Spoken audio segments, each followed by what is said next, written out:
बीरबल की खिचड़ी।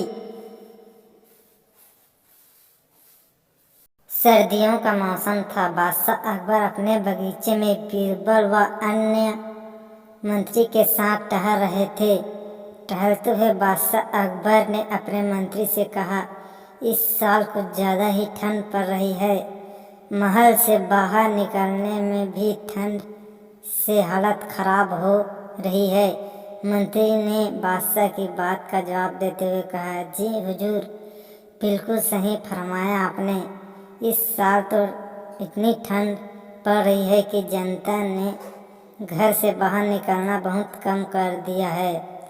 टहलते टहलते बादशाह अकबर बगीचे में बने तालाब के किनारे जा पहुँचे। जैसे ही उन्होंने अपना हाथ पानी में डाला, उन्हें एहसास हुआ कि पानी बर्फ जैसा ठंडा है। पानी से हाथ बाहर निकालते हुए अकबर ने कहा, सही कह रहे हो आप, इतनी ठंड में कौन घर से बाहर निकलेगा। बीरबल को चुपचाप देखकर बादशाह ने बीरबल से पूछा, इस बारे में आपका क्या ख्याल है बीरबल। बीरबल ने सिर झुकाते हुए कहा, माफ़ी चाहता हूँ हुजूर, इस बारे में मेरा ख्याल थोड़ा अलग है। मैं आप दोनों की बात से सहमत नहीं हूँ। अकबर ने आश्चर्यचकित होकर बीरबल से पूछा, अच्छा तो हमें भी बताइए, क्या ख्याल है आपका। बीरबल ने कहा, हुजूर, मेरा मानना है कि एक गरीब व्यक्ति के लिए पैसा सबसे ज़्यादा ज़रूरी है। उसे इस बात से कोई फर्क नहीं पड़ता कि मौसम कितना ठंडा है या गर्म।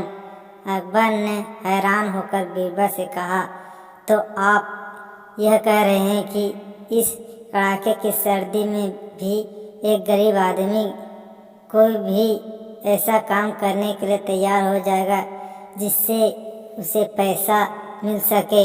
बीरबल ने कहा, जी हुजूर, मैं यही कह रहा हूँ।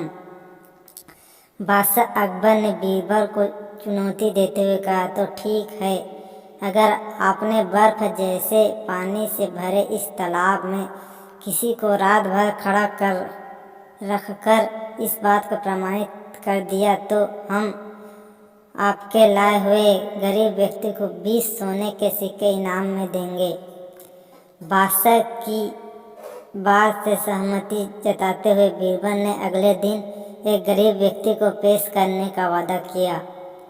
अगले दिन सभा में बादशाह अकबर ने बीरबल ने पूछा कि क्या वो किसी को लाए हैं जो तालाब में खड़ा रहकर पूरी रात बिता सके।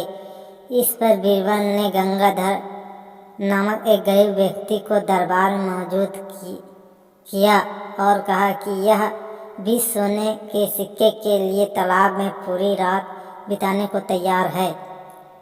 बादशाह अकबर ने सभा समाप्त करते हुए कहा कि ठीक है, 2 सिपाही इस व्यक्ति की रात भर निगरानी करेंगे।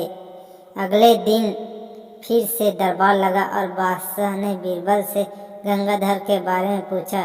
बीरबल कहा है, आपका मित्र कितनी देर टिक पाया वो उस बर्फीले पानी में।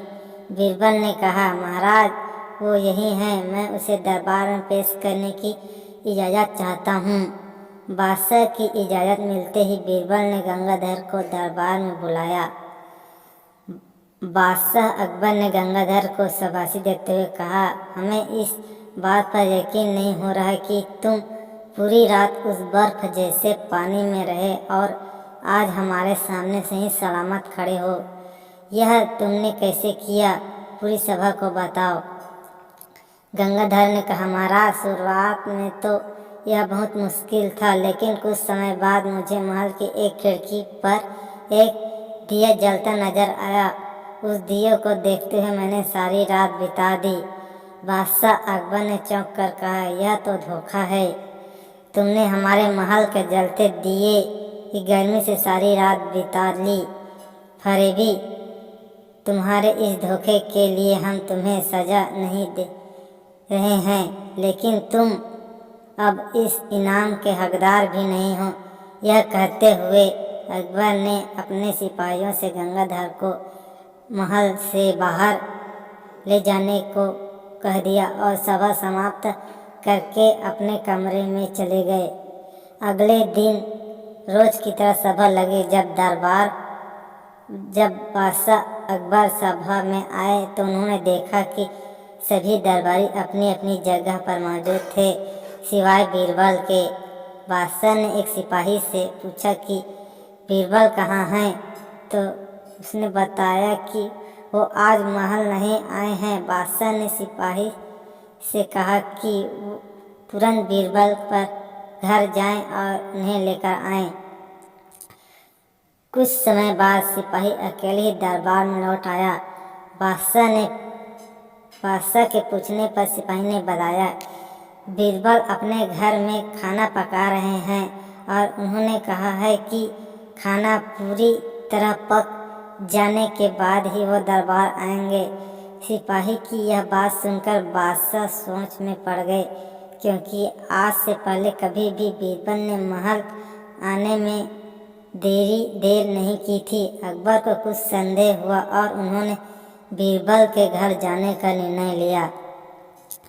जब बादशाह अकबर बीरबल के घर पहुंचे तो उन्होंने देखा कि बीरबल ने एक ऊंची खूंटी पर एक हांडी टांग रखी है और उसके नीचे जमीन पर लकड़ियां जला रखी हैं। बादशाह आश्चर्यचकित हो गए और बीरबल से पूछा कि वह क्या कर रहे हो। इस पर बीरबल ने जवाब दिया कि वह अपने भोजन के लिए खिचड़ी पका रहे हैं। बादशाह अकबर ने कहा, क्या तुम पागल हो गए हो? यह खिचड़ी कैसे पक सकती है? तुमने हांडी को इतनी ऊपर टांग रखा है और आग नीचे जल रही है। ऐसे में खिचड़ी पकने के लिए हांडी तक गर्मी कैसे पहुंचेगी? इस बात पर बीरबल ने बहुत आराम के साथ बादशाह से कहा, क्यों नहीं पहुंचेगी हुजूर? जब महल की खिड़की पर रखे एक दिए से गंगाधर को गर्मी मिल सकती है तो मेरी खिचड़ी की हांडी तो फिर भी आग के बहुत नज़दीक है। बीरबल की बात सुनकर बादशाह हैरान हो गए और मुस्कुराते हुए कहा, हम तुम्हारी बात अच्छी तरह समझ गए बीरबल। इसके बाद उन्होंने गंगाधर को महल में बुलाया और उसे 20 सोने के सिक्कों का इनाम दिया। बीरबल की चतुराई के लिए उन्होंने बीरबल को भी इनाम दिया। कहानी से सीख। बीरबल की खिचड़ी की कहानी से हमें यह सीख मिलती है कि दूसरों की सफलता के पीछे किए गए परिश्रम को जाने बगैर उनके बारे में राय नहीं बनानी चाहिए।